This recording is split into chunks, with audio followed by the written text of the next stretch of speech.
Nothing will stand in our way. I find your lack of faith disturbing. I will finish what you started. Who are you? I'm no one. There are stories about what happened. It's true. All of it. The Force. It's calling to you.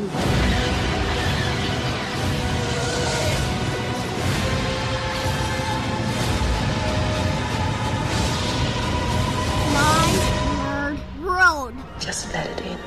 And welcome to it, My Nerd World, a Star Wars show. I'm your host, John Justice, and I'm glad that you have found the show or have returned once again. As always, if you want to email me, TalkShowNerd@gmail.com, or you can always drop a comment on YouTube if that is where you are enjoying this week's episode. It is brought to you by the EMBARK Science Fiction Adventure Series, 7 books in all in the space opera epic, available on Amazon.com. Just search for EMBARK and John J.O.N. Justice, and I'll provide for you at the end of this week's show with further details on the EMBARK series. On this week's episode, is The Mandalorian and Grogu going to be a trilogy? Happy 10-year anniversary to Star Wars Rebels.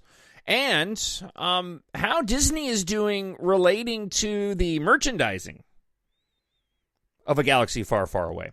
Plus, we have a couple of listener emails that we'll dive into at the end of this week's episode as well. So, typically, I watch something Star Wars related every single week. And this week was no different.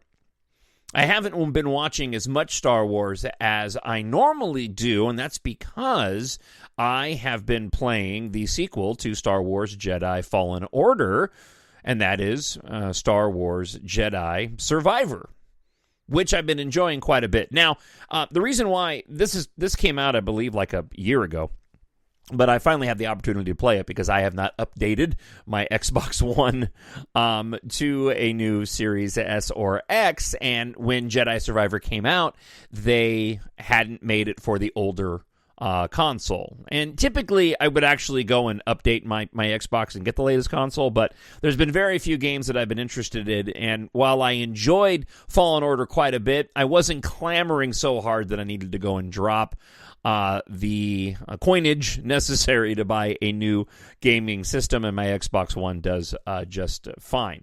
That being said, they have released the version for the Xbox One, and I had a chance to go and pick it up. So I've been playing that over the course of the past week, and I've been enjoying it quite a bit. I don't do great on puzzle games, and there's portions of Jedi Survivor that are like that, and because I don't play these types of immersive storytelling games that often, I'm not great at them. So I usually put the game into its easiest setting, which is story mode, and it still takes me quite a bit of time to work through them. Whereas if I'm playing, say, Battlefront, I've been playing those games now for years, and I'm a bit of an expert on those as opposed to Jedi, Star Wars Jedi, whether it's Fallen Order or now Survivor. That being said, I've been really enjoying the storytelling, and I'm looking forward to continuing the game, and it really has been sort of satisfying my weekly desire to watch and consume Star Wars content. Now, on top of that, I decided to watch The Force Awakens, and no particular reason for that other than most recently the Star Wars movie that I had watched was Revenge of the Sith. I talked about that last week on the show, and I've got Rogue One sort of sitting in the wings waiting to watch, but for some reason I just felt the need to watch The Force Awakens, and as it happens, and as I mention often on the show, it was an enjoyable rewatch. And it's funny to me how the movies that we watch, and for me personally, for the movies that we consume, you go back and revisit a film now that came out back in 2015, right? Star Wars The Force Awakens. And in this rewatch, I was reminded of the hype surrounding this film and the excitement leading into the film. And I actually went and watched the original teaser trailer for the film that came out incredibly early. I remember that came out of the Thanksgiving the year prior, which is just unheard of to get a teaser that far out. But Disney was clearly clamoring to put something out for the fans after their purchase of the Star Wars franchise from George Lucas. And so it was interesting to kind of go back in time and watch this film, having watched that original teaser trailer. And I remember sitting in my living room in Tucson, Arizona, when that trailer dropped over Thanksgiving, and just how excited we all were, and the speculation around every single one of those very few shots that we were shown in that initial teaser trailer. And watching The Force Awakens, a movie which I absolutely love, the care that was put into that film, knowing full well that Disney needed that movie to be a hit. This was the reason why they purchased,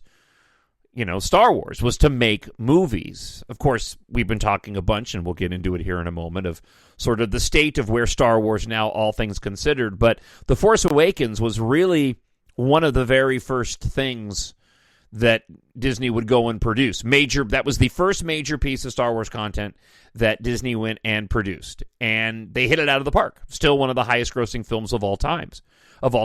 And the film really does work. I understand the complaints that people have of it being a bit of a rehash of the previous films, and you could make an argument that The Force Awakens was one of the first of the legacy sequels, as we've now come to call them, sequels that still fall into the timeline of a past franchise, but yet are meant to sort of reintroduce fans to the series, bring in new fans as well. I'm hesitant to call a film like Alien Romulus a legacy sequel, even though you could potentially classify it as that, apart from the fact that we've had other sequels relating to Prometheus and Alien Covenant as well, so it's a little unfair. But Alien Romulus certainly does what a legacy sequel does, and very much in the same way that The Force Awakens does, and that is bring us a fresh new story that does call upon the very original of the series. And with that, The Force Awakens is incredibly effective.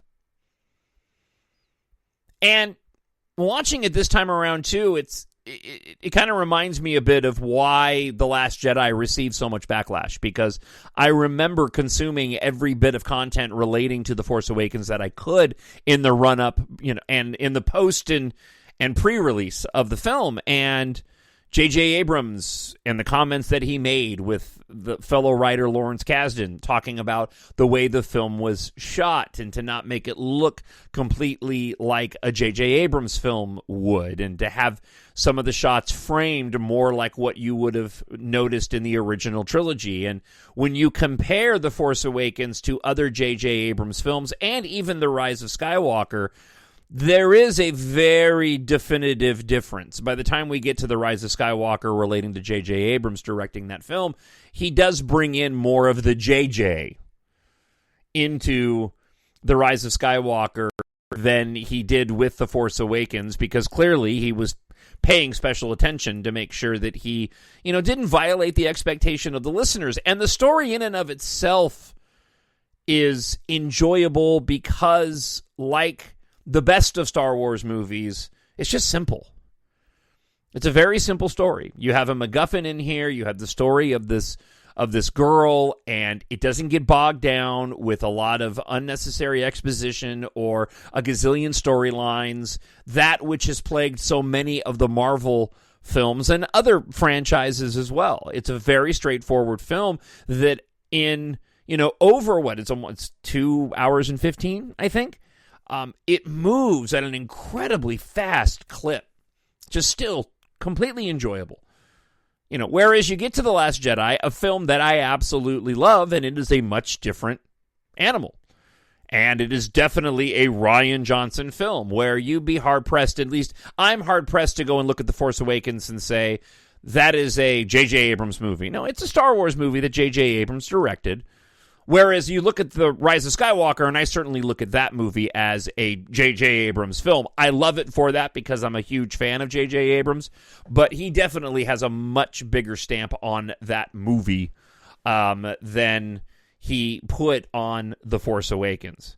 Now, what's also interesting about this is it does play into one of the other topics this week, and I'm actually going to shift around the order in which I was going to talk about things, and we'll go here. We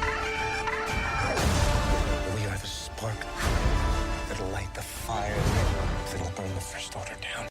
It has been 10 years since Ezra Bridger, the young orphan from Lothal, first joined up with the Ghost crew and changed not only his life, but also the future of the galaxy. Following in the footsteps of the Clone Wars, Star Wars Rebels debuted with a 2-episode premiere stitched together into a 1-hour movie event on the Disney Channel and Disney XD. Created by Clone Wars veteran Dave Filoni, Simon Kinberg, and Carrie Beck, Spark of Rebellion ignited a new era for a generation of fans who would soon discover the sequel trilogy on the big screen with Star Wars The Force Awakens in 2015. So basically one of the last things that Disney did was Star Wars Rebels. And for those that watched Rebels, you know what I'm talking about. For those that haven't, you need to. It is, hands down, some of the best storytelling. And I don't think a lot of people have discovered Rebels simply because they really pegged it as being a kid's show. And even for myself going into Rebels, I remember needing to kind of get past the animation style being so much, being of much less detail than what we got in the Clone Wars. And I'm fairly certain that was due to budgetary reasons. But soon after that series started, the animation style did not bother me in the least bit. And I think if I were to have to choose between the two, I probably would go with the Rebels series to keep before I did Clone Wars. I love Clone Wars. I really do. Rebels benefits, in my opinion, of it being just that handful of seasons, whereas we got 7 when it comes to Clone Wars, and there's a lot of fluff in between when it comes to Clone Wars, but Rebels from top to bottom, even though it has its filler episodes, it's just some of the best storytelling, especially when you get into that final season. And the voice actors for those characters really brought those animated characters to life and brought an energy and an emotion and a weight to animation that really just makes it hum. I mean, across the board, just some absolutely amazing characters. And my love of Rebels is certainly carried over into my absolute love of Ahsoka, which is essentially the next season of Rebels. And it makes me wish that we could get a Rebels live action series with the characters and the actors and actresses that we now have in Ahsoka. I know that's not going to happen, and I'm thankful, and I feel blessed that we will be getting an Ahsoka season 2, but, happy 10th anniversary to Rebels, and it just makes me want to go and do a rewatch, because it's been quite a long time since I've done a rewatch of that series. Something inside me has always been there, but now it's awake, and I need help. The Mandalorian and Grogu. Now, this is the first live-action Star Wars theatrical release that we will be able to see since the release of The Rise of Skywalker back in 2019, on track for a May 2026 release. Could it be a trilogy?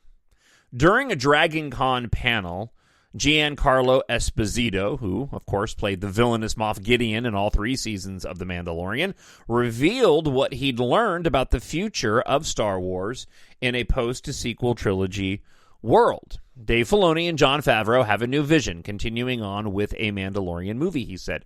My sense is that it's all going to converge at one point or another, and we're going to have another set of a trilogy or more of films. Disney needs to hit it out of the park with this next release. It almost feels like we're back in a pre-The Force Awakens, post-Disney just buying Star Wars from George Lucas. Meaning there's a massive question mark on what Disney and Lucasfilm are going to be able to do together. Now, they've produced an abundance of content, and we've talked about all of the controversies on this show, and most recently that relating to The Acolyte. The Acolyte is a series that is incredibly flawed, but that I quite enjoyed apart from just tossing out a couple of episodes. That being said, there was a new report that came out saying that the price tag for that series wasn't the $180 some odd million they originally projected, but it was something closer to $230 million.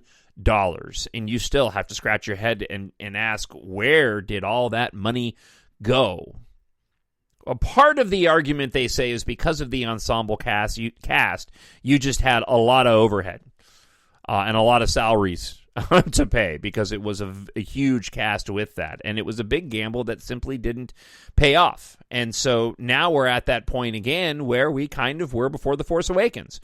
A lot of people were optimistic like myself, and that optimism paid off with what we got with The Force Awakens. A lot of people were cautiously optimistic and not optimistic at all about how Disney would go and handle the Star Wars franchise. And to a lot of those detractors early on, they ended up being correct in a lot of ways. We are kind of dealing with a bit of a burnout and a glut of content that sacrificed quality over quantity. And it looks as if that's what Bob Iger is attempting to do now, is to bring back the quality and not so much the quantity. And so this Star Wars film of The Mandalorian and Grogu really needs to deliver. Now, this theatrical spinoff created by showrunner Jon Favreau, of course, as I mentioned, its release date. Aside from the project, 3 more Star Wars movies are in the works, although, as we've been hearing, probably shelved for the most part. They don't form a trilogy, though. There's, of course, the Rey sequel created by Sharmeen Obaid-Chinoy, and that one seems to be indefinitely on hold, as I kind of suspected that would happen. The Dawn of the Jedi movie directed by James Mangold, and a future Mandoverse wrap-up movie directed by Dave Filoni. Now, is Esposito mistaking these 3 announced projects for the new trilogy? That's only one way to kind of interpret what he's saying here. The most speculative view is that Filoni's future movie will be where this new vision will converge, meaning the Mandoverse concluding film won't just put a bow on The Mandalorian, Ahsoka, and the Skeleton Crew, but launch a new trilogy with 2 as yet unannounced movies. It is even possible that The Mandalorian and Grogu will be the start of this trilogy, and Filoni's movie will be the end, meaning there will be another movie in between. And I think there's a big possibility that while they've greenlit Ahsoka Season 2, that they may be looking at The Mandalorian and Grogu as the means to tell Ahsoka Season 2 and do Dave Filoni's movie, meaning that the Mandoverse series of stories on Disney Plus may be getting the boot and replaced with these 3 movies. Because as of right now, the way it stands is that we're supposed to have the Mandalorian and Grogu film, and then we'll have Ahsoka Season 2, and then we're supposed to have this Filoni movie relating to the Mandoverse. Right? There's no Book of Boba Fett Season 2 planned. We have a Skeleton Crew, but that is supposed to be a limited series, and I'm imagining that's just going to be 1 season. So it actually makes a heck of a lot more sense to not wedge in the streaming show, but to bring that to live action and make The Mandalorian and Grogu a series of 3 films that essentially caps off what we've already seen in the storytelling from Ahsoka Season 1, Book of Boba Fett, what we'll get with the Skeleton Crew, and, of course, everything that's already come of The Mandalorian. I would be perfectly fine with that. As a matter of fact, I would applaud that. While I love the Ahsoka series, and I like the idea of having 8 episodes to go and watch at my leisure on Disney+, I'm always movies before anything else. That's where Star Wars belongs. in my opinion. And if they've got good stories to tell and they don't bog them down with what has really ruined a lot of content as of late, then maybe this could be what brings back the fandom, or what brings the fandom back together and kind of gets this whole thing back on track. I really never thought that we would be where we are. And that's not to say we're in a horrible place. We still have Star Wars content being made, but the fact that we're even questioning any of it, or that they've had these failures doing that thing with my fingers, for lack of a better way to describe it, right? It's just, those individuals, I never agreed with those that said we were going to get a saturation of Star Wars content and it would dilute in quality, and those individuals were absolutely right. This is not going to go the way you think. The Hollywood Reporter has published a new assessment of the franchise under Disney. While most of the account will be familiar, slipped into this particular reporting was a really fascinating detail. According to sources, Star Wars merchandise generated $1 billion for the company last year. Now, it's rare to get figures estimating the merchandise value of Star Wars, so this report is an exciting indicator of just how valuable the franchise is for Disney. Most attention is usually fixed on the Star Wars box office takings or on Nielsen TV ratings for the ever-growing Disney Plus TV shows. But most big franchises really make their money through merchandise and distribution, and it's especially true for Star Wars, where the merchandise obviously made George Lucas a millionaire. Lucas negotiated control of licensing and merchandising rights before the first film's release, has never regretted it since. Disney's decision to hold off on Grogu merchandise back in 2019 proved to be a costly one. I remember we were all scratching our heads. They didn't know what they had on their hands. Reports are that Disney lost some $2.7 million worth of Christmas sales in 2019 because they didn't have any Grogu merchandise. Of course, back then, we only called him Baby Yoda, which still drove me nuts. It wasn't a Baby Yoda. It was Chaloda. That said, Disney has more than made up for lost time. The Grogu merchandise is now widely available, almost to the point where there's too much Grogu merchandise. Almost every Disney Plus show has a cute character created in a similar mode as a potential hit, ranging from Leia's delightful Lola droid in Obi-Wan Kenobi to the tracker Basil in The Acolyte. Disney is clearly determined not to miss any more opportunities, and they're getting the content out quicker and closer to the release of the shows than later, which always drove me nuts. I'm excited to go out and buy particular characters and their action figures when I'm watching the show, and not having the availability to go and purchase that product is just dumbfounding to me. Now, it's true that sales in 2024 have likely been much lower, but that's related to less releases of new content than it is anything else. Now, it's impossible to make any true assessment of Disney Star Wars without recognizing the value of the merchandise, and while this is only a report and far from an exact figure, it is nonetheless believable, and it does offer some hope for Star Wars in the future. Grogu may be key to this. Now, of course, the co-star of the next movie, the opportunities for Star Wars are vast if they can simply go and make the right decisions. And that is a question that remains to be answered or seen. Someone to show me my place in all this. All right, first off, Ray 2017 writes and says, I think all the Mandoverse stuff should come first, since it's still a few decades away from the sequel trilogy, and it could help set up for future timelines, so we might as well just wait until at least Dave Filoni's film releases. Friend of the show, Star Wars Santa, check out him on YouTube, says the reporting on the Mandalorian and Grogu story has been sensationalized on a lot of social media accounts, going back to last week's episode. The Mandalorian and Grogu movie will certainly not be the end of the story for Din and Grogu, and I certainly didn't suspect that. We already know that Din and Grogu will be in Filoni's movie that comes after Ahsoka Season 2, and it's safe to say their characters will certainly be in other shows, movies, comics, and novels. For Disney Plus, The Mandalorian show will conclude with Favreau's movie. That's it. No Mandalorian Season 4 show and no sequel movies that continue that specific story arc.